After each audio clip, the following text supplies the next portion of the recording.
L'Académie des Césars est en pleine crise. Tout a commencé avec le traditionnel dîner des révélations pour les nominations des espoirs.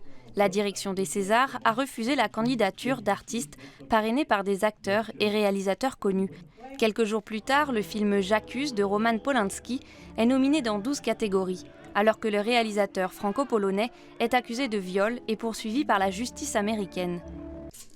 Coup de grâce, la tribune de 400 professionnels du cinéma dans le monde pour dénoncer le système de l'institution. Y est notamment critiqué l'opacité des comptes qui interroge sur la gérance de l'argent, mais aussi le problème de la cooptation au niveau de la direction depuis plus de 20 ans. Sans oublier la faible représentativité des femmes dans l'instance. Comme beaucoup d'autres, je trouve que cette structure, les Césars, mérite d'être dépoussiérée, mérite d'être... il faut qu'il y ait un sang neuf et que ça soit au fond une organisation plus démocratique. Je pense que cette organisation devrait mieux refléter la diversité du cinéma, qu'il y ait plus de femmes notamment. Résultat, l'association qui dirige depuis plus d'un demi-siècle l'Académie a démissionné 2 semaines avant la 45e cérémonie. Comment en est-on arrivé là? Cela vient du fonctionnement de l'institution. Forte de 4700 membres, l'Académie des Césars est dirigée par l'Association pour la promotion du cinéma.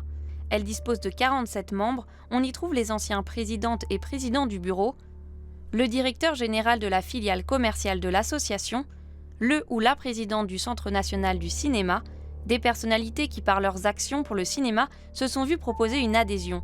Et sans oublier tous les professionnels du cinéma français qui ont obtenu un Oscar. Ces derniers, comme Claude Lelouch ou Roman Polanski, ont automatiquement leur place au sein de l'APC.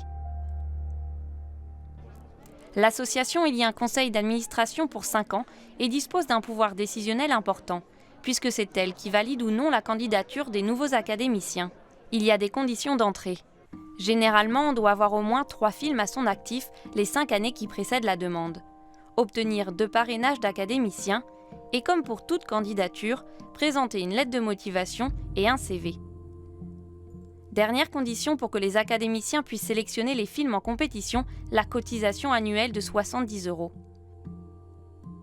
Voilà 45 ans que ce système est donc dirigé par quasiment la même équipe, sans réel renouvellement. Il a aujourd'hui implosé, l'occasion d'un changement de direction qui apportera peut-être un nouveau souffle à l'Académie des Césars.